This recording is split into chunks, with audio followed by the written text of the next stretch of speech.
Hello, and welcome to part two of A Long Walk, Walking with the Children of Israel.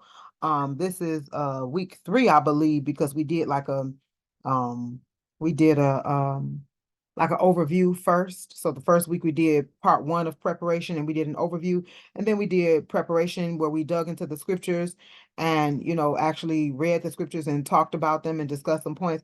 And then today we're doing part two, which is confrontation. Okay, confrontation. So a long walk, walking with the children of Israel, part two, confrontation. I am Zakiya Monique, master relationship strategist. And welcome to Sunday School Remix. If you're not a part of my complimentary membership, the safe space, you may want to come and join that. You can go to www.zmsafespace.com. So let us get into it here. So the scriptures that we're going to dig into today are Exodus 5 through Exodus 12. So chapters 5 through 12.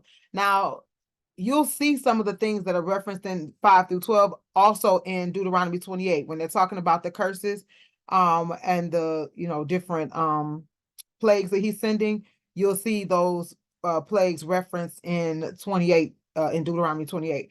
And then when you talk about the locusts, you'll see the locust referenced in Joel. So that's why I put those references there. So let's get into it. So first of all, I'm a teacher, so I want to talk about confrontation. What does confrontation mean? Well, confrontation is a hostile or argumentative meeting or situation between opposing parties. Okay.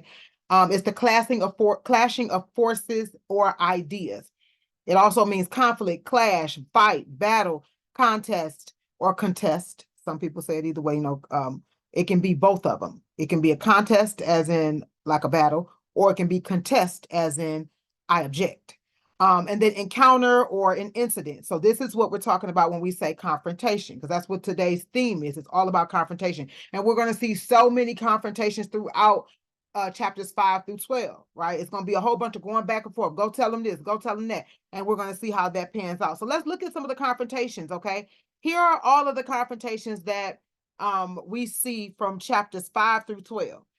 We see the most with God and Moses, right? Because first of all, it started before chapter 5 with God and Moses, right? Exodus 3, Exodus 4 was all God telling Moses, look, go do what I said. Like, hey, go do what I said, right? Because Moses was like, but what about this? And what about that? And that's how I am. I ain't even gonna lie. I'd be like, well, God, what if I say this? And what if this? And sometimes those what ifs can really, really take us down because we ain't even got into the what is before we've already defeated ourselves. I raise my hand. I just say ouch, right? But Moses kept, when the burning bush came and God told him, like, look, this is what I need you to do. He was like, well, who I'm gonna tell him you are? Who am I gonna tell him sent me? Because I don't know what to say. What's your name? Right? So he's like, look, tell him I am who I am. Just tell him I am sent you. He like, all right, cool. He like, but I can't really talk that well. So what about that? He like, look, go get your brother. We'll get your brother. Okay.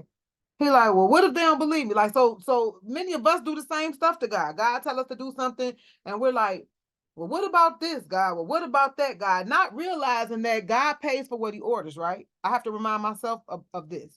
If God told me to do this or God told us to do this, then he already has a plan. He pays for what he orders. But the problem is sometimes we have gotten ourselves in such pinches. We have done some things ourselves. And when God didn't rescue us, we figure God left us out there, but he didn't pay. He didn't order that. He didn't order that. So we've gotten ourselves in so many pinches and done some stuff ourselves. And when it didn't go well, we said, well, God didn't pay for what he ordered, so he'll leave me on the hook with this too. No, he pays for what he orders. He has to.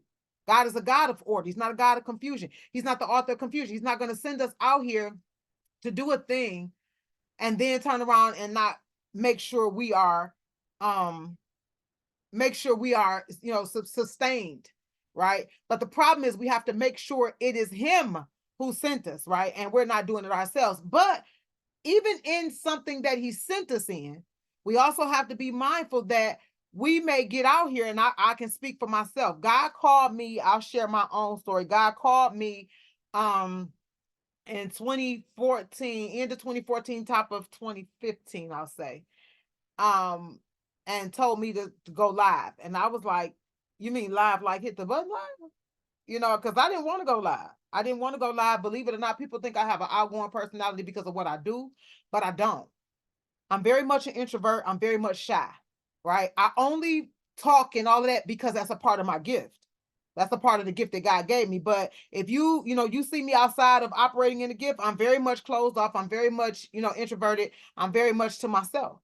And so when God said go live, that was a lot for me because I'm like, well, what if they say this and what if they say that? So I understand how Moses felt in that vein, because I was like, well, what if I say the wrong thing? I can't take it back. It's live. And what if something, what if the people say this and what if that? And he was like, look, I said go live. And so I tried to partially obey. I was like, okay, I'm going to record it live. But then when I put it up to the people, it's going to be recorded. God said, that's not what I said. Not what I said. And we're going to see in this chapter, in these chapters, we're going to see how important it is for us to follow God's directive immediately. How important it is for us to follow his directives quickly and specifically. I thank God for his grace because I did not follow his directive specifically. I sure didn't. I tried to go around it and do it my way. Right. And so after that didn't work, he wouldn't let me upload them. I went and found, a partner. Actually, the partner reached out to me. And it's crazy because I shared the story before about how she had a Jezebel spirit. I didn't realize it at the time. I didn't know nothing about this stuff. And Jezebel always recognized as a prophet. I didn't know I had a prophetic gift. Didn't know that. So she basically was operating in a different stead and told me she couldn't operate that way because she wanted to be my partner, in business. And I'm like, okay. And she's like, we can go live and we can do this and we can do that. And I was like, oh, so in my mind, I was like, cool, I got somebody I can kind of stand behind. I didn't want the spotlight on me. And so I was like, okay, we go live, that's cool. And I found myself doing all the work. I found myself, doing most of everything. And I'm like, I'm not sure this is how it's supposed to be, but okay. Because I didn't want to go out before everybody. She was cool with that. She wanted to be in the spotlight. I didn't want to be in the spotlight. So I was like, yeah, you can be in the spotlight. Well, that whole situation, it fell apart over $75. And I was so confused. And God was like, because I didn't tell you to do that. And later he sent a prophet or a person with a prophetic gift to show what her intentions were. Her intentions were to come along for the ride because she already saw the gifts that were in me. Let me say this as a side note, that when you have a gift in you, there are some Jezebels and some dark people in this world that see your gift and will try to come and tack on because they know or they see something great in you, right? And they'll try to come along for the ride. So anyway, long story short, it got to a point where I was like, okay, Lord, I'm tired of running. I'm tired of fighting. I'm going to just go ahead and go live. So I went live and God gave me a promise. He said that if I went live, I would never speak to an empty room. Okay, no problem. I went live. And to date, I have never spoken to an empty room. Okay. And so, but here's the thing. I went live. Things were amazing. Okay, cool. But then after a while, they slowed down. And I was like, God, what happened? And so lately, I've been feeling like, maybe I'm not doing what you want me to do anymore because things are not going the way that I wanted them to go. Right. And so we see this with Moses. This is why some of these times you see that the confrontations, God and Moses were like head on, like they had more confrontation than anybody. You know why? Because God, Moses kept going back to God initially, like, you sure you want me to do this? Like, did I hear you right?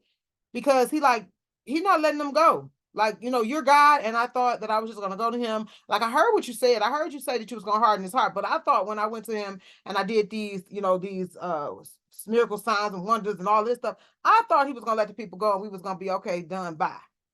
God like, no, that's not what I said.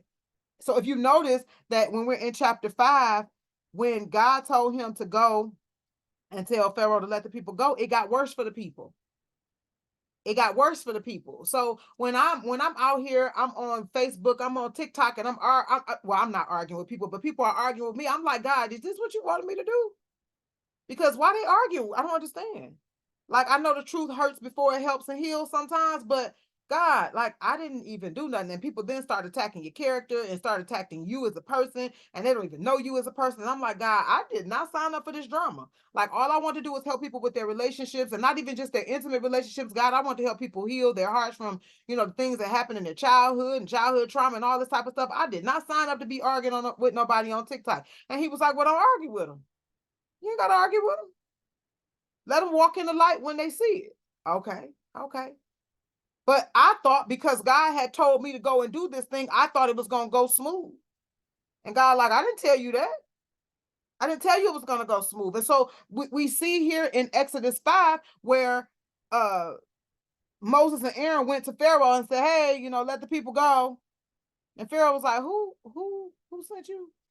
And Moses was like, the Lord, the God of Israel.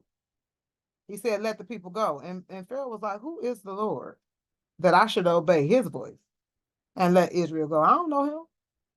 And moreover, I ain't letting Israel go nowhere. Just imagine God sent you to do something, and that's the response that you get. Then they said to Pharaoh, the God of the Hebrews has met with us. He told, let us go into the, 3 days wilderness and sacrifice to the Lord, or otherwise it's going to be pestilence, it's going to be bad for you. And Pharaoh said, look here, you interrupting their work. Okay. I'm not getting ready to let you take these people away from their work. So please go on. And he told the people, hey, they can get back, everybody get back to work, because ain't nobody going nowhere. Ain't nobody going nowhere. And then Pharaoh commanded the taskmasters of the people to not give them straw, which made their jobs easier, to make bricks. But he still told them, but you still got to give me the same number of bricks made. So it was helping them when the taskmasters and foremen or whatever were giving them the straw. The taskmasters were giving them the straw. And so taskmasters were pretty much giving the foremen the straw to help make the brick. Well, they said, we ain't giving you no straw no more, and we want the same number of bricks, which was literally like almost impossible, because how do you want us to go from getting the bricks to making these, getting the straw to making these bricks and giving you a certain output, to now we not getting the straw from you and you still want the same number of output? Like how? I don't understand. And they went to Pharaoh, and Pharaoh's like, I ain't giving you no straw. You're not getting no straw. So you can go get the straw wherever you can find it, but you better give me the same output. And so now they all looking through stubble and looking there everywhere for straw. And the taskmaster's like, hey, get your work done. Get your work done. Just like it was when you got straw from us. And so the foreman of, then came and said, hey, we can't get this done. How are we gonna get it done? How can we give you the same output? So it says over in 5 and 15, it says, then the foreman of the people, I'm reading from the New Living, no, I'm reading from the ESV, I'm sorry. Then the foreman of the people of Israel came and cried to Pharaoh, why do you treat your servants like this? Why are you treating the servants like this? Like what? Why? No straw is given to your servants, yet you say, make bricks? And behold, your servants are beaten. So they were beating them. But the fault is your own people. They're not giving us the straw. Like, what we supposed to do? 17 says, but he said, you are idle, you are idle. That is why I say, let us go and sacrifice to the Lord. Go now and work. No straw will be given to you, but you must still deliver the same number of bricks. And so the foremen of the people of Israel saw that they were in trouble when they said, you shall by no means reduce the number of bricks, your daily task each day. And so they left, the foremen left.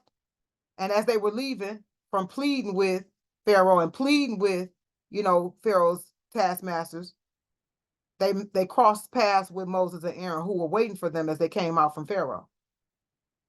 And here come Moses and Aaron. The Lord look on you and judge, because you have made us stink in the sight of Pharaoh and his servants, and have put a sword in their hands to kill us. This is what the foremen, the Israeli foremen were saying to Moses and Aaron. They cursed them. They were like, y'all made things worse for us. Just imagine being Moses and Aaron. You like, that's not what we came for. We didn't come to make things worse. So what do you think happened? Moses went back to God like, Lord, this is not quite what we talked about. Things are getting worse back here. It was already terrible, but things are getting worse back here. So Moses went back and said, oh Lord, why have you done evil to these people? Like, why did you even send me here? Has anybody ever felt like that? For since I came to Pharaoh and spoke your name, he has done evil to these people, and you have not delivered your people at all. What is going on, God? Have you ever felt that way? They're like, he's like, I didn't come to make it worse. And so then God says, we're over in 6 now. The Lord said, now you shall see what I will do to Pharaoh. For with a strong hand, he will send them out. And with a strong hand, he will drive them out of his land. So he basically said, what I'm getting ready to do to Pharaoh, he going to ask y'all to leave. Matter of fact, he going to command y'all to leave when I get finished. God spoke to Moses and said to him, I am the Lord. He had to remind Moses because Moses was like, look here, I'm starting to wonder, is Pharaoh the Lord? Because I'm looking at what's happening, and Lord, it's not looking like you winning. It's not looking like your people winning. And guess what? If we look at the times that we're in right now, it looked the same. How many of us have gone back and say, Lord, I don't understand this. Lord, where are you? Look at what's happening in the world today. Look at what's happening to the babies and the kids, and look at what's happening with the government, and look at what's happening, Lord. And so guess what? God then comes and tells us, I am the Lord. I am the Lord. He has to remind us, I'm the Lord. I appeared to Abraham, to Isaac, to Jacob as God Almighty. But by my name, the Lord, I did not make myself known to them. I also established my covenant with them. He had to start telling him who he was. We're over in Exodus 6. He had to start reminding them, let me be the one to tell you who I am and what I've done, lest ye forget. He says, say therefore to the people of Israel, I am the Lord, and I will bring you out from under the burdens of the Egyptians, and I will deliver you from slavery to them, and I will redeem you with an outstretched arm and with great acts of judgment. I will take you to be my people, and I will be your God, and you shall know that I am the Lord your God, who has brought you out from under the burdens of the Egyptians. I will bring you into the land that I swore to give your fathers, to Abraham, to Isaac, and to Jacob. I will give it to you as a possession, for a possession. I am the Lord. He started off saying, I am the Lord. And he ended saying, I am the Lord. And so Moses was like, all right. He went back to the people of Israel, but guess what? Their spirits were broken. They were broken. They had been beat down because of the slavery, because of what they had gone through, because they had gotten their hopes up. They had gotten their hopes up over in chapter 4, I believe it was, when they said, oh, my God has heard us, and they bowed down and worshiped when Moses first came. And then when it didn't get better, they were like, oh, Lord, it got worse. And their spirits were broken. Isn't that something that we have dealt with today? Because the world is so heavy, and we're like we're heavy burdened. And Lord, we're fasting and we're praying and we're praising and we're worshiping, and we're calling down strongholds, and we're declaring the peace of God and all of that. But we're still in this world. And though we're not of this world, we're still burdened by some of the things that we see and some of the things that we deal with and some of the struggles we go through. And so then when God does come with the word, we're like, yeah, thank you. We hear the prophetic word and we're like, we understand. Thank you. It's hard to believe. Why? Because I believed you the first time you came. And when I believed you the first time, it got worse. And so then I was like, never mind. How many of us is that speaking to? And so the Lord said to Moses, I'm at 6 and 10, Exodus 6, verse 10. He said, so it says, so the Lord told Moses, or said to Moses, go in, tell Pharaoh, king of Egypt, to let the people go out of his land. But Moses said to the Lord, here we go with the confrontation again. Behold, the people of Israel have not listened to me. How then shall Pharaoh listen to me? For I am of uncircumcised lips. He like, listen, I already can't talk, and they already not listening. Like, you sure this is a good idea? Are we still doing the same thing? But the Lord spoke to Moses and Aaron and gave them a charge about the people of Israel and about Pharaoh, king of Egypt, to bring the people of Israel out of the land of Egypt. So he's like, yep, we still doing the same thing. Still same thing as planned. And so it goes through a lot of genealogy to let you know who married who and all of that. You can read that on your own. But then when you go down to 26, 6 and 26, it says, these are the Aaron and Moses to whom the Lord said, bring out the people of Israel from the land of Egypt by their hosts. It was they who spoke to Pharaoh, the king, about bringing the people out of the people of Israel from Egypt. And then 28, it says, on the day when the Lord spoke to Moses in the land of Egypt, the Lord said to Moses, I am the Lord. Tell Pharaoh, king of Egypt, all that I say to you. And 30 says, but Moses said to the Lord, behold, I am of uncircumcised lips. How will Pharaoh listen to me? So it did a recap. Okay, so 6 did a recap, and it really just kind of told you where they were in the genealogy of Moses and Aaron to kind of give you a background of where they fit in the lineage of Jacob. Because I don't know why when we're reading the Bible, we just think they had another set of family somewhere. Like, you know, when I did a teaching on Joseph in Genesis, and people were kind of amazed when I said that Joseph was sold to into slavery to his cousins. And they were like, to his cousins. I said, who? Everybody was some kin at that time. Who you think who else? They came from a different tribe. That was his cousins, right? We don't think about that because in our day and time, our cousins, we don't think we'd ever be sold into slavery to our cousins, or we just don't think it that way. But back then, that was what it was. And so chapter 6, from 14 down to 30 is really kind of doing a recap and showing you where Moses and Aaron fit in the whole tribe, right? It fit in the whole tribe because they were a part of Jacob's, lineage, immediate lineage. Of course, they go all the way back to Abraham, but they were a part of those tribes. Okay, so you can kind of read that and see where Moses and Aaron fit. So let's go over to 7. So we look at chapter 7. And the Lord said to Moses, see, I have made you like God to Pharaoh, and your brother Aaron will be your prophet. What he was saying was, you'll be the one that will be doing you'll be the enforcer, but Aaron is going to be your mouthpiece. So he wasn't saying that he was God. He was saying, I'll make you like God. Okay, so that means you'll be the one doing the acts. You'll be the one, for the most part. Aaron did some things, but Aaron did more talking, and Moses did more movement and did more of that. And it says, you shall speak that all that I command you, and your brother shall tell Pharaoh to let the people go out of his hand and out of his land. And why? Because Moses complained about having uncircumcised lips. So he's like, you know what? Don't even worry about it. I got something for that. Again, God pays for what he orders. When God called Moses, he knew he had uncircumcised lips, right? He knew that. He already knew what the situation was. So why do we don't need to go over that, Moses. We don't need to recap that, Moses. We don't need to deal with that, Moses. I knew you had uncircumcised lips. Let that be a word for you. When God calls you for something, he already knew. I was concerned. I was like, God, people gonna judge me. I'm not married. So how I'm gonna talk about relationships? And God was like, you're not in a relationship with who though? You keep saying you're not in a relationship. You're not in a relationship with who though? And I was like, well, God, and he was like, I didn't know the whole time that he wasn't going to have me focus just on intimate relationships, because here's what people don't understand. And most of the problems that come up in our intimate relationships came from where? Came from our childhood trauma. God, like, I want to groom you to get to the root of things.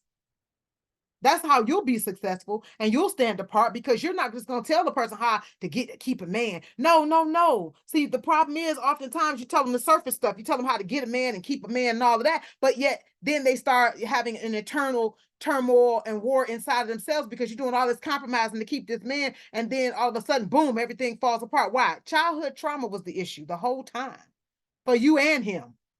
Right? And so God is like, you're not in a relationship with who? And why does that matter? I called you. I already knew this stuff. And so oftentimes God will call us and we will disqualify ourselves because we feel we're unqualified. But God is like, listen, I knew all of this when I called you. I knew it, Moses. Why do you think I gave your brother a gift to be able to speak well? Because I knew what you would need. I needed you to go and do the leadership for me, and I needed him to be the mouthpiece. Why do you think I gave him the gift? Oftentimes, God will put in others what we need, especially as husband and wife. Especially as husband and wife. He will put a gift into our husband that we need so that he helps us, and he'll give us what we need so that we help them. But oftentimes pride and miscommunication and disrespect gets in the way. And as a result, then we are not working together, but we're working apart. And so God said, okay, listen, we're not going to keep using that as an excuse. Let's move on. And he said, look, I'm a harden his heart. So he's telling them, I'm a harden his heart. So you ain't got to keep coming back telling me what's going on, because I'm telling you what's going to happen. He said, I'm a harden his heart. And though I multiply my signs and wonders in the land of Egypt. And he's saying, I'm doing this because I want to show you all how mighty I am. I want to show the children of Israel how mighty I am. Why? For later. So they won't doubt me later. So they won't serve other gods later. Right? God had a plan the whole time. He told them in verse 4, 7 and 4 is where we are. Pharaoh will not listen to you. But I'm going to lay my hand on Egypt, and I'm going to listen. I'm going to tear Egypt out the frame. Verse 5, he says, the Egyptians shall know that I am the Lord when I stretch out my hand against Egypt and bring out the people of Israel from among them. He said, listen, trust me, what I'm getting ready to do, they going to want y'all to leave, and they going to give you anything you want to get on. And so verse 6, Moses and Aaron did so. They did what God told them to do. And at the time that they were doing this, they were 80 and 83. Moses was 83, 80, and Aaron was 83 when they were speaking to Pharaoh. Okay. And so then they started, and here come Pharaoh. Prove yourself by working a miracle. God had already told him what to do. So, he was like, okay, take your staff and cast it down before Pharaoh, that it may become a serpent. So Moses and Pharaoh, that's what God is saying that Pharaoh's going to say to them. So Moses and Aaron went to Pharaoh. They did what God commanded. Aaron cast down his staff before Pharaoh. I keep saying Aaron. Before Pharaoh and his servants, and it became a serpent. Then Pharaoh said, that ain't nothing. He's like, go get the wise men and the sorcerers. And they, the magicians of Egypt, did the same thing. And Pharaoh was looking at them like, See, again, they didn't expect or suspect that they would see that type of confrontation through the magicians. They're like, oh, what we gonna do now? Because see, God told us to put this, he told us what to do, but he didn't tell us that we will have magicians and stuff doing the same thing. He didn't tell us that part. See, God may not tell us every part. He don't have to. And so it was like, uh-oh. But God didn't tell them that there would be opposition, but guess what he did? Over in verse 12, it says, for each man cast down his staff, and they became serpents. But Aaron's staff swallowed up their staffs. So they prevail anyway. So understand that even if we don't know the hiccup, we don't know, God's still going to allow us to prevail. Why? Because he's like, I got it. But even in that, Pharaoh's heart was still hardened. He wouldn't listen to them, just like God has said. But why? God has said, I'm using this to prove who I am, not just to you, but to the children of Israel as well. Because they're going to need to know who I am going forward so that they're not deceived. And so here comes the first plague. The first plague was water turned to blood. Water turned to blood. Pharaoh's heart is hardened. He refused to let the people go. So Moses went and told him, listen, if you do not let these people go, God is going to change, God is going to change all of the water from the Nile into blood. The fish going to die, the Nile going to stink, and the Egyptians will grow weary of drinking water from the Nile. They ain't going to be able to do it. They ain't going to be able to do it. And so the Lord told Moses, say to Aaron, take your staff and stretch out your hand over the waters of Egypt, over their rivers, their canals, and their ponds, and all their pools of water, so that they will become blood. And there shall be blood throughout all the land of Egypt, even in vessels of wood and vessels of stone. Can you imagine that? That everything that was once water turns to blood. Blood stinks, especially when it gets old. Just imagine. Moses and Aaron did just what God commanded. And in the sight of Pharaoh and the sight of his servants, guess what happened? He lifted up that staff and baby, everything turned into blood. All water turned into blood. And remember, if you remember, the Nile was where Moses was found because that's where she was bathing. So just imagine now that your source of bathing, your source of drinking, all of that is now blood. Uh-oh. And just like God said, the fish died, the Nile was stinking. The Egyptians couldn't drink the water from the Nile. There was blood throughout the entire land of Egypt. But guess what? Here come no magicians again. But the magicians of Egypt did the same by their secret art. So Pharaoh's heart remained hardened, and he wouldn't listen to them as the Lord had said he would. Pharaoh turned and went into his house and didn't even take heart. Why? He was straight. They was going to find him some water. So he was good. And if you remember, I believe I said this last week or in the previous teaching that those who were fit for royalty by God's command never went into the castle or the palace and stayed there. They always made sure they used their influence to bless the people of God. Pharaoh went in there and didn't care nothing about the Egyptians. He didn't care. You know how I know he didn't care? It says in verse 23, Pharaoh turned and went into his house, and he didn't even take he didn't take anything even to his heart, right? But then the next verse says, and all the Egyptians dug along the Nile for water to drink, for they could not drink the water of the Nile. So now these people searching for water. 7 full days passed after the Lord struck the Nile. These people searching for something to drink. Pharaoh in his palace, he don't care. He don't care how his hardness of heart and how his decisions are impacting the nation. He don't care. That's how you know a person's not fit for royalty. That's how you know a person's not fit for leadership, because they don't care how their decisions are impacting the people. Remember, when Joseph went to the palace, he looked out for the people. When Esther went to the palace, looked out for the people. Anybody who God sent to the palace and who were operating for God always looked out for the people. Always looked out for the people. When Moses was being raised in the palace, he still left and looked out for his people. Okay? So Pharaoh didn't care. Second plague, frogs. The Lord told Moses, go tell them frogs coming next. He said, the Nile shall swarm with frogs that shall come up in your house, in your bedroom, in your bed, in the house of your servants and your people, in your ovens, in your kneading bowls. The frogs shall come up on you and your people and all your servants.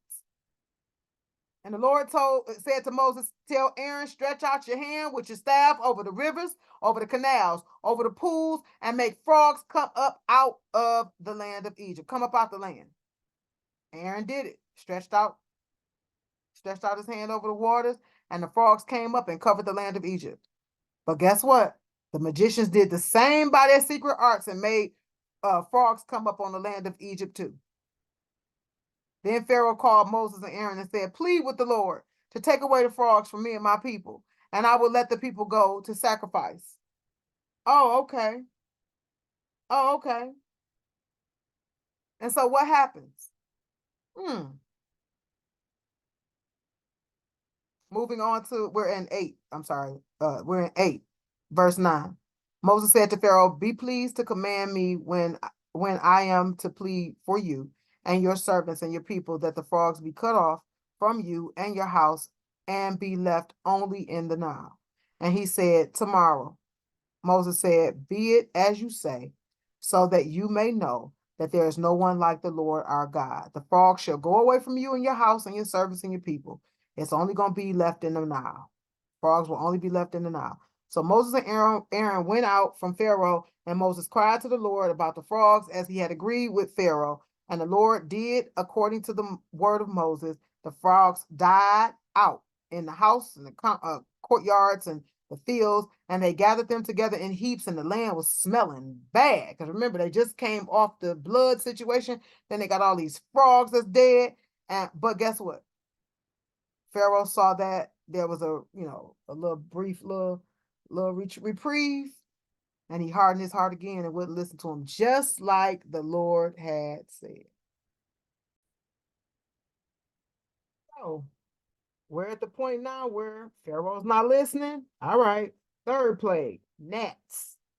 gnats. So then the Lord goes back to Moses, say to Aaron, stretch out your staff and strike the dust of the earth, so that it may become gnats in all the land of Egypt. So remember, I said this earlier, let me correct my point earlier.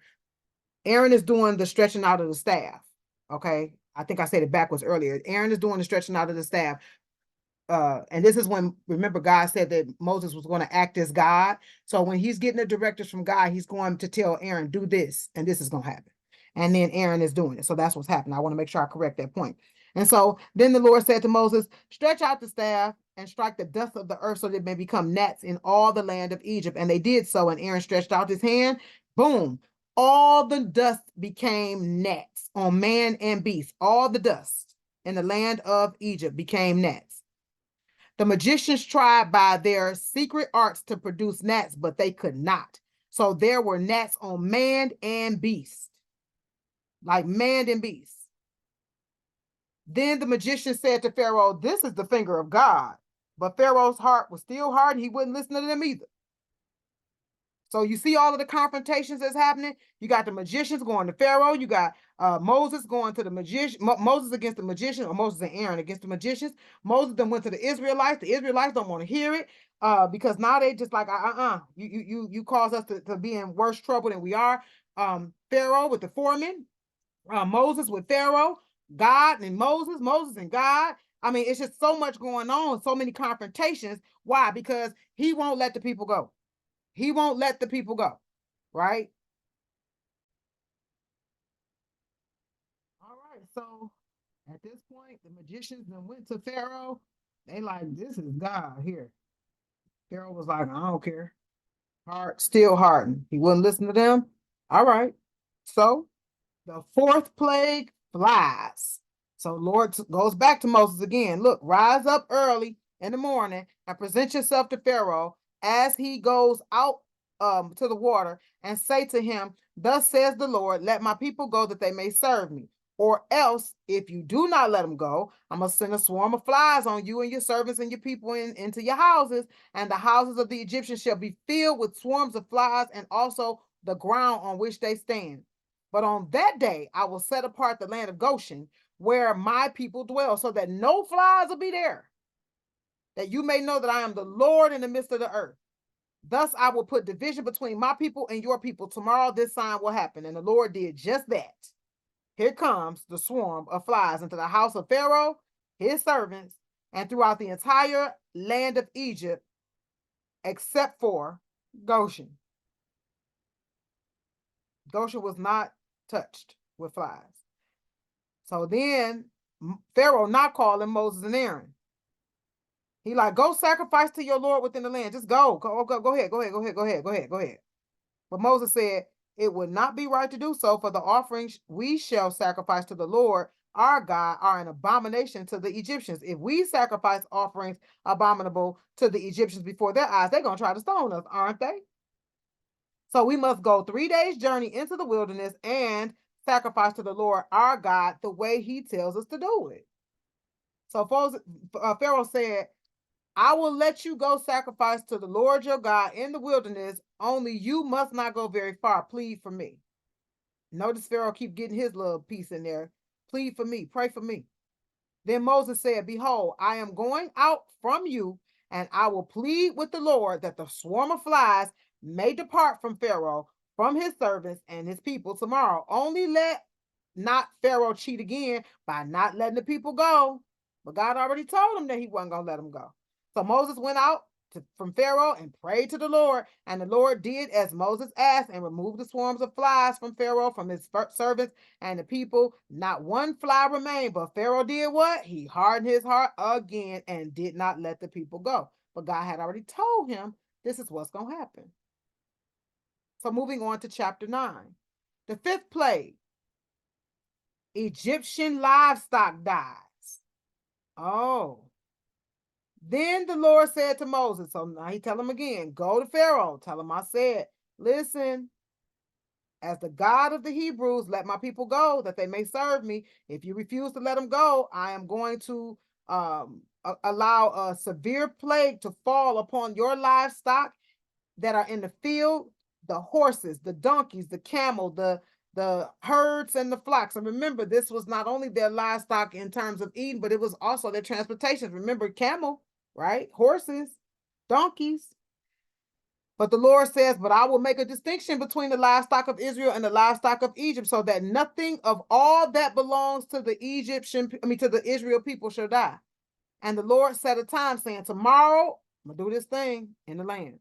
And the next day, the Lord did that thing in the land, and all the livestock of the Egyptians died, but not one livestock of the people of Israel died. And Pharaoh sent, and behold, not one of the livestock of Israel was dead, but his heart still was hardened, even after he sent somebody to see if their livestock was still alive in Israel, for the Israelis over in Goshen.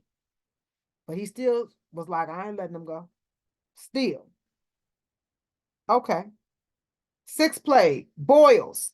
This is over where we see the reference of Deuteronomy 28. That's over in Deuteronomy 28, verse 27. And the Lord said to Moses and Aaron, take handfuls of soot from the kiln. The kiln is a furnace. So it's a furnace. And listen, get this. The kiln is a furnace, if I'm not mistaken, that's built out of brick.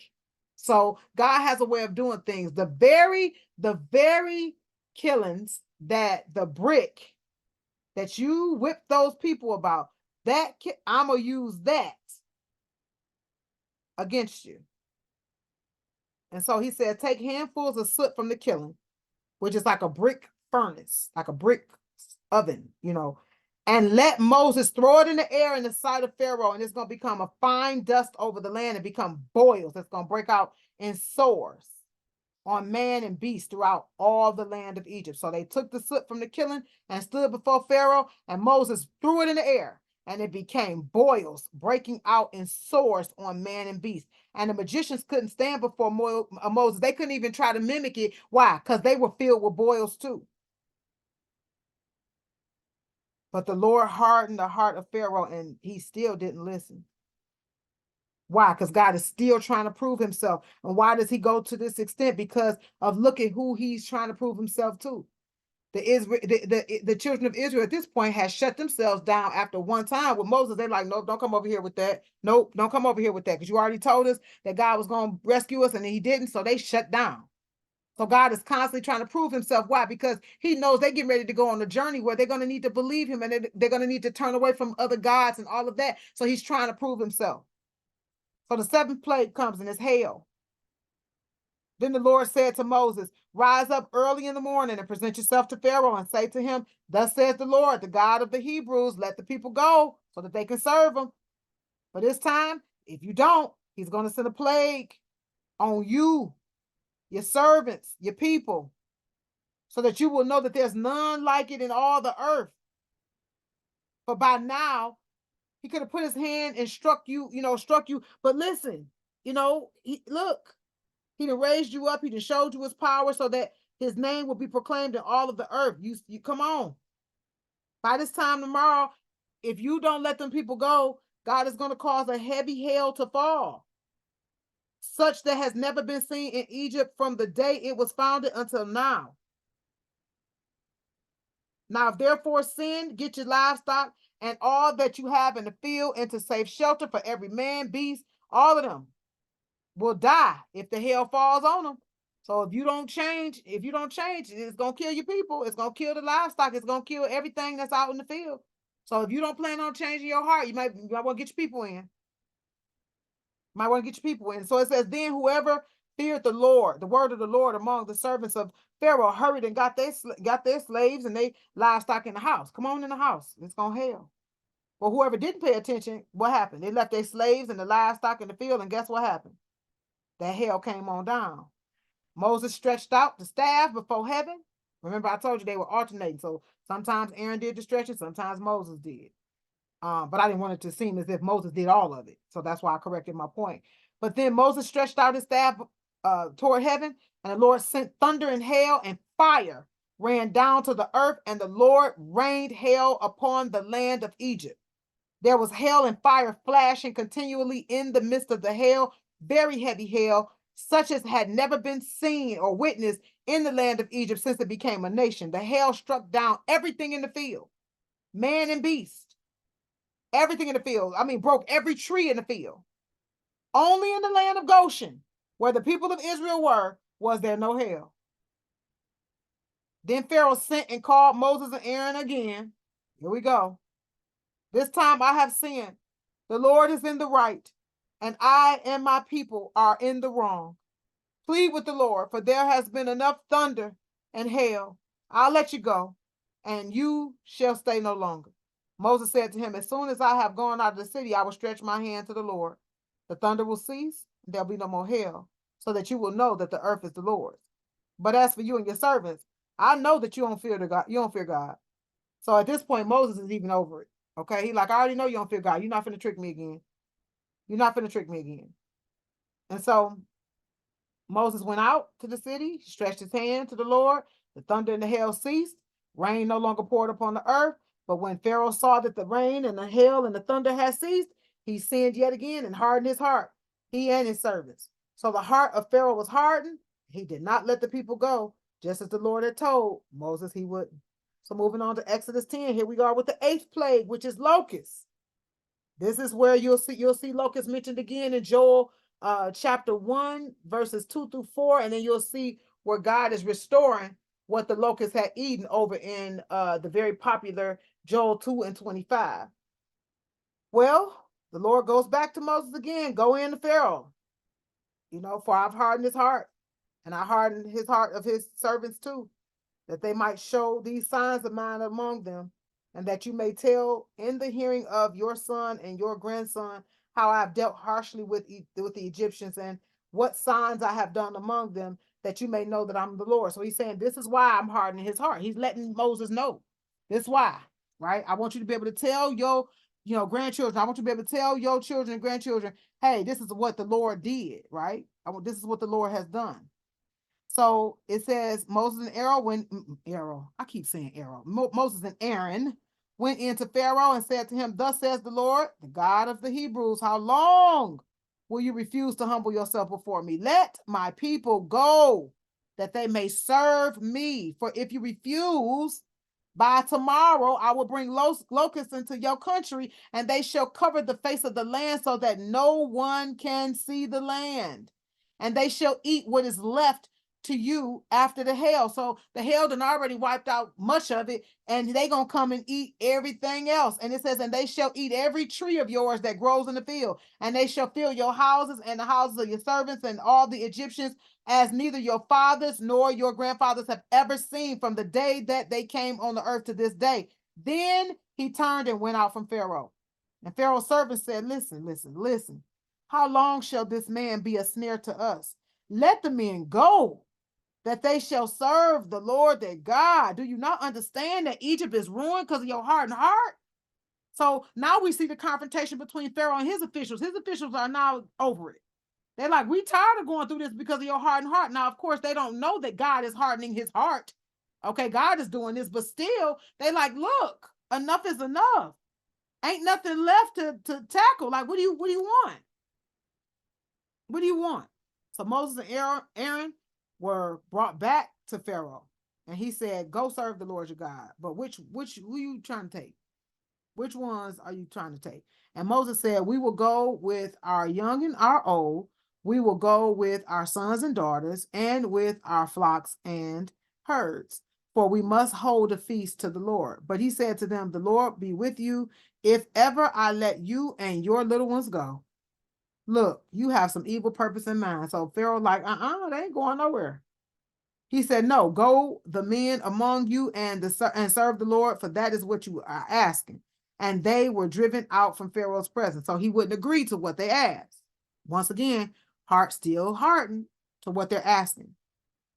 And remember, Pharaoh had them in slavery because he wanted to make money. He wanted to profit off of them. So he's like, no, you're not about to take everybody, no. Right? So Moses stretched out his staff, and the Lord brought an east wind, and baby, here come the locusts. The east wind brought the locusts. The locusts came in over the land of Egypt and settled on the whole country, such as a dense swarm of locusts had never been before seen. They covered the face of the whole land, so that the land was darkened, and they ate all the plants in the land and all the fruit of the trees and whatever the hell, the hell had left at that point. Not a green thing remained, neither tree or plant or nothing from the field, nothing.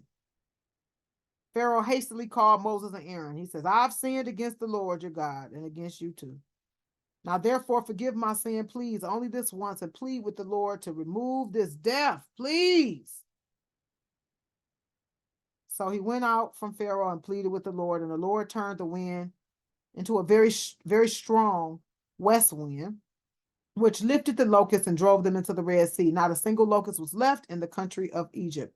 But the Lord hardened Pharaoh's heart, and he still did not let the people go. And so the ninth plague came, and this one was darkness. So the Lord goes to Moses and says, stretch out your hand toward heaven, that there may be darkness over the land of Egypt, a darkness shall to be felt. So Moses stretched out his hand, and it was pitch black in the land of Egypt for 3 days. They did not see one another, nor could they see anything, any rise from his place for 3 days. They couldn't see nothing. Nothing at all. But all the people of Israel had light where they lived. So they had light in Goshen, but no light nowhere else. Then Pharaoh called Moses again. Go serve your God, please, go serve him. Your little ones may go with you too. Only let the flocks and the herds remain. He negotiated. Moses said, no, you must also let us take the flocks and the herd, because we got to sacrifice and have burnt offering. And we don't know necessarily what we're going to have to sacrifice or, give an offering with until we get there. We don't know.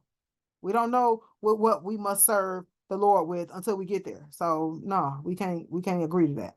But the Lord hardened Pharaoh's heart, and he wouldn't let him go. Then Pharaoh said to him, get away from me. Take care never to see my face again, because if you see my face again, you're going to die. And Moses said, all right, I guess I won't see your face again then. So what happens after this? Here comes the final plague. The Lord tells Moses again, one more plague I'm going to bring upon Pharaoh in Egypt.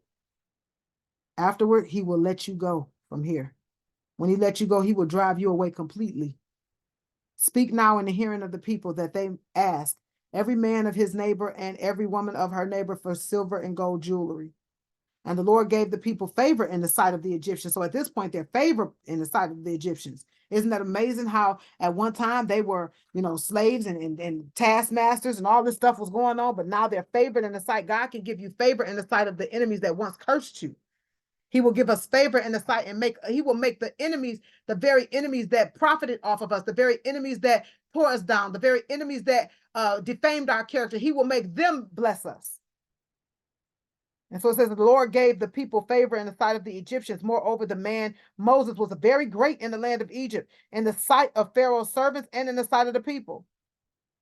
So Moses said, thus says the Lord, about midnight I will go out in the midst of Egypt, and every firstborn in the land of Egypt shall die, from the firstborn of Pharaoh who sits on his throne, even to the firstborn of the slave girl who is behind the handmill, and all the firstborn of the cattle. There shall be a great cry throughout the land of Egypt, such as there has never been, nor will never be again. But not a dog shall growl against any of the people of Israel, either man or beast, that you may know that the Lord is making a distinction between Egypt and Israel. And all these your servants shall come down to me and bow down to me, saying, get out, you and your people who follow you. And after that, I will go out. And he went out from Pharaoh in hot anger. Then the Lord said to Moses, Pharaoh is not going to listen to you, that my wonders may be multiplied in the land of Egypt. Moses and Aaron did all these wonders before Pharaoh, and the Lord hardened Pharaoh's heart, and he did not let the people go out of this land. So when we move to 12, here comes the Passover. So even after hearing, your firstborn gonna die, not just yours though, like everybody's, even the firstborn of the livestock, everybody's. He still didn't let them go because God had hardened his heart. But guess what? Pharaoh had commanded the same thing. If you remember our teaching from last week, I think it was, Pharaoh had commanded the firstborn be thrown into the river, be killed. And so guess what? The very trap that he set out for somebody else is not a trap that he has to deal with. We have to be careful what we wish upon other people and what we use our power to get upon other people. Even as Christians, some of us are borderline praying some witchcraft prayers. Like we're praying some stuff, telling God to kill people. Wait a minute. God said we're supposed to pray for those who misuse us and despitefully persecutes us. We're supposed to pray for them, pray God will bless them, pray that God will have mercy on them. He didn't say pray to God to kill them. Some of us are praying some stuff and declaring some stuff that's, wait a minute, hold on, it's on the borderline, right? And so, looking at chapter 12, the Lord said to Moses and Aaron in the land of Egypt, this month shall be the beginning of the months for you. It shall be the first month of the year for you. And then he gave some very specific instructions. Very specific instructions. You can take a look at those, but he gave very specific instructions. And he said that he'll pass through Egypt and he's going to strike the firstborn in the land of Egypt, both man and beast. And on all the gods of Egypt, he will execute judgment, for he is the Lord. The blood shall be a sign for you on the houses where you are. And when I see the blood, I will pass over, and no plague will befall you to destroy you when I strike the land of Egypt. And so God told them how to be safe. He told them how to be spared in this situation. And God is telling us the same thing in this day and time, whether it's COVID, whatever it is, he's telling us this is how he's always given us a set of instructions. We just have to hear. It is our job to just remain connected to the vine. We are the branch. We're just to remain connected to the vine so that we know exactly what we're supposed to be doing. Because in that day, when calamity comes upon the earth, because of the earth's disobedience, because of disobedience of the people, guess what? He'll tell us exactly what to do. I'll never forget the day when, people started going to the store, buying all of the toilet paper up. I had just had weight loss surgery. And so I wasn't really supposed to drive, but this particular day, my mother didn't show up. She had overslept. She was supposed to come and take my son to school. This was like the last day of school and everything. And so, when the pandemic had hit. And so I took my son to school, and as I backed into the driveway, I stopped and I was sitting in the car, and the Lord said, go to the store. He said, call your brother upstairs, because I couldn't carry anything. Call your brother. My brother had went to work that night, and he said, call your brother upstairs. I called my brother upstairs. I told him, come on, let's go to the store. And my neighbor had just came back from the store and told us which store to go to. We went to that particular store. When we got to that store, they had marked up the toilet tissue. The tissue was like marked up so high. And so we got some things from the store, but then we couldn't find the tissue. And God said, go across the street. Now, I could have thought that God sent me on a dry run, because when I got there, the tissue, $12, something crazy, right? And I'm like, this is what you sent me here for? God said, no, go across the street. Not only was the tissue on sale, but there was no limit on it. We were able to stock up on everything that we needed, go home, locked in, and was just fine. God gives specific instructions, and we have to follow them. First, we have to hear his voice and know it's him.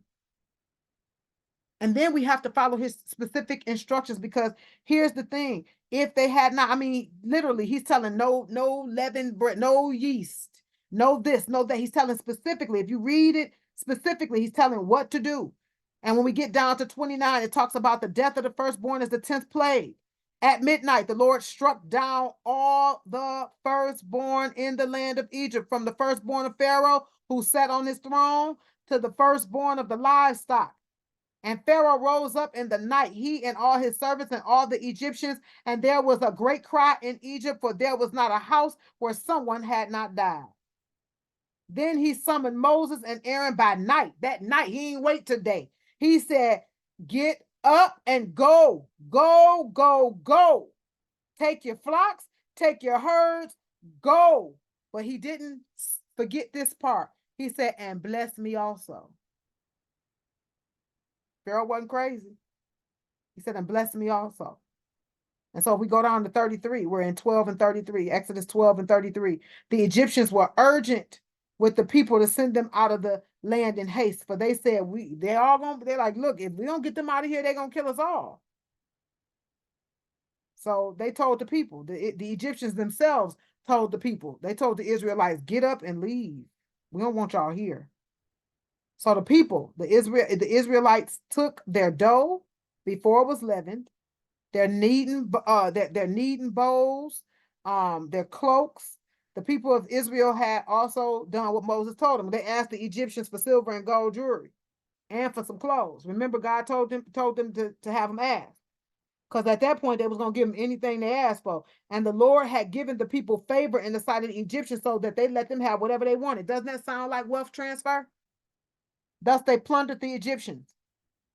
And the people of Israel journeyed from Ramses to Succoth, about 600,000 men on foot, besides women and children. A mixed multitude also went up with them, and very much livestock, both flocks and herds. And they baked unleavened cakes of the dough that they had brought out of Egypt, for it was not leavened, because they were thrust out of Egypt and could not wait, nor had they prepared any provisions for themselves. The time that the people of Israel lived in Egypt was 430 years. At the end of the 430 years, on that very day, all the hosts of the Lord went out from the land of Egypt.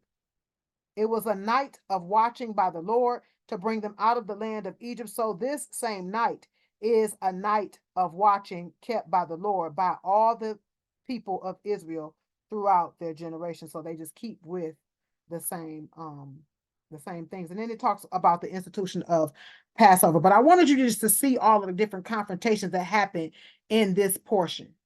Just in this portion, just look at all of the times that God and Moses had to go. God went to Moses, and Moses went back to God, and Moses went to Pharaoh, and Pharaoh sent for Moses, and then Pharaoh went and the foreman. The foreman came to Pharaoh, like, look here, Moses and the Israelites. Then Moses against the magicians, and then the magicians went to Pharaoh and said, look here, this is the Lord, like this is God. And then Pharaoh officials came to him, like, look here, you need to let them go, like do something, please, because everything is tore up. Don't you see Egypt is in ruins? Then you got the Egyptians and the Israelites saying, take whatever you want, please just get out of here, right? All these confrontations happen.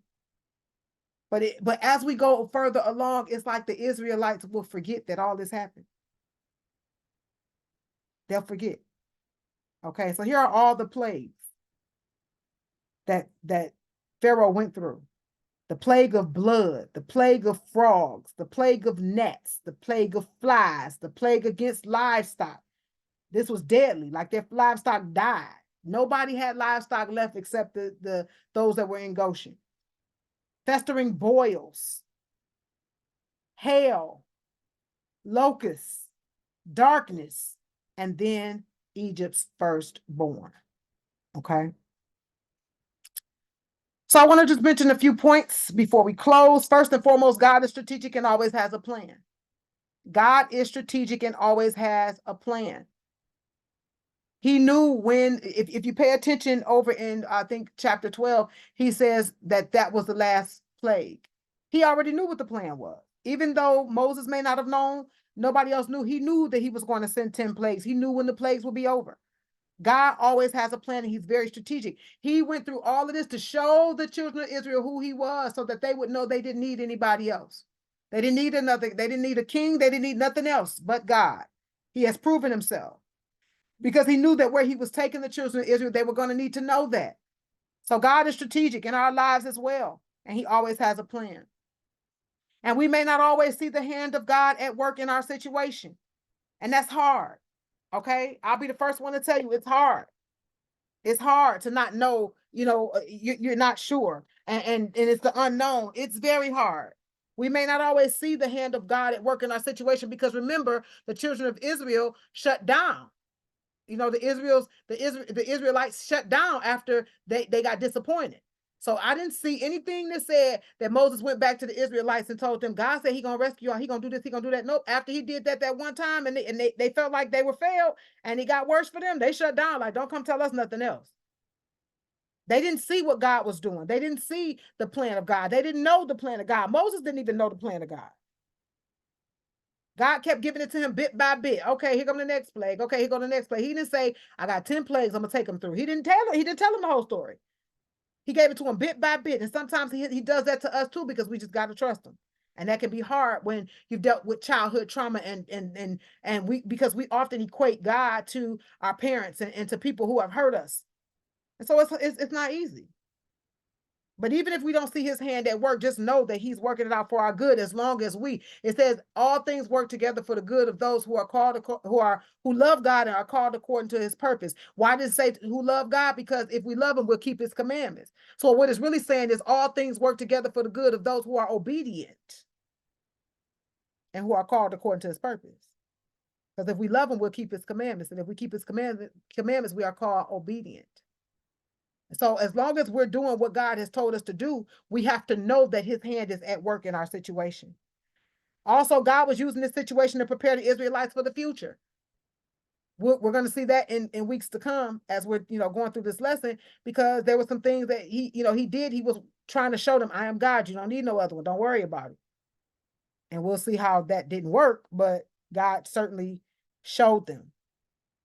God is long suffering, but we never know when the grace will run out. We never know. That's why we should not try him. We should not test him. We should not just, oh, God, give us grace and mercy. We're living under grace now. That's true, but we're not to test it, because you just don't know when that grace will run out. God says his grace is sufficient. He absolutely does, but he didn't say sufficient for sin. He didn't say sufficient for what? God's grace is sufficient for what? For what he wants us to do. It is not sufficient for us to just keep doing what we want to do, because we do not know when his long suffering turns into anger. Okay? God will use the enemy's trap to entrap them. Pharaoh was once one who said, yeah, kill all the firstborns. And look whose firstborn end up getting killed. So be careful when you're out here digging holes for other people, because it just may be your size. That's what my grandma used to say. Be careful. Be careful when you're out here avenging yourself. Be careful when you're out here plotting and planning and doing types of things over people that's not God's way, because you'll be setting up a trap and it'll be your size. It reminds me of Haman. Haman over in Esther, when they built the gallows and he ended up being hanged on it. The very gallows he built for Mordecai, he ended up hanged on it. Why? Because God will use the enemy's trap to trap them. Okay. And we must not be deceived by the evildoers who mock the miracles of God, because Satan always copies. This is why we have to be connected to the vine, so that we know when it is not God. No matter what miracle signs and wonders may prevail, it is not God. That is not from God, because Satan copies. Satan copies everything. If there's something from the kingdom of God, there's something from the kingdom of darkness. But there will always be limitations with the kingdom of darkness. There will always be limitations. So just like we saw over with the magicians, after a while, the magicians were afflicted with boils. They couldn't come and do no more tricks. They couldn't come and do no more miracles. They couldn't come and do nothing else. Right? Aaron's staff ate up all the other staffs. There was always a limitation. Always. I'm reminded of what we talked about in the series that I talked about with Jezebel, when they were waiting for fire to fall from the sky. They didn't stab themselves. They did everything. Ran around and about, shouted, ran in circles. They did everything and couldn't get that fire to fall from heaven. Couldn't get it done. But Elijah did what? Fire fell from heaven, dried everything up. Satan will try to copy, but there will always be some level of limitation. And if we remain connected, God will reveal that limitation to us to let us know that it is not from him. God keeps his promises, but we must follow his instructions specifically. God had promises for the Israelites. Remember, he told the Israelites, ask them for the silver and gold. Remember? He talked about the blood over the doorpost. He talked about certain things. So it was certain things that he said, no, you have to do this, and you have to do it this way, and you can't have no yeast, and you can't have this and have that, and put the blood over the doorpost and do this and eat this and share with the, don't leave it overnight and burn up everything. Don't boil it, burn it. It's certain things. And so when God gives us specific instructions, we have to follow those specifically and quickly. He keeps his promise, but it comes with conditions.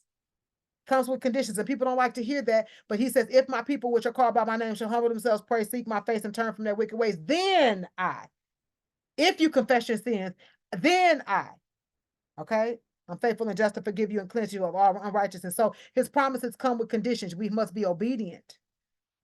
We must be obedient. And last but not least, disobedience can cost us more than we can afford to pay, because what if they had not done what he said do? What if they had not put the blood over the doorpost? What if they had not asked for the certain articles that he told them to ask for? What if they had yeast in their bread? What if they had these things? It would have cost them ultimately. And so we have to understand that disobedience cost us way too much. Way too much. All right. So if you have any questions, just let me know, and I'll definitely answer them for you. But now we're going to stop the recording at this time. Have a good one.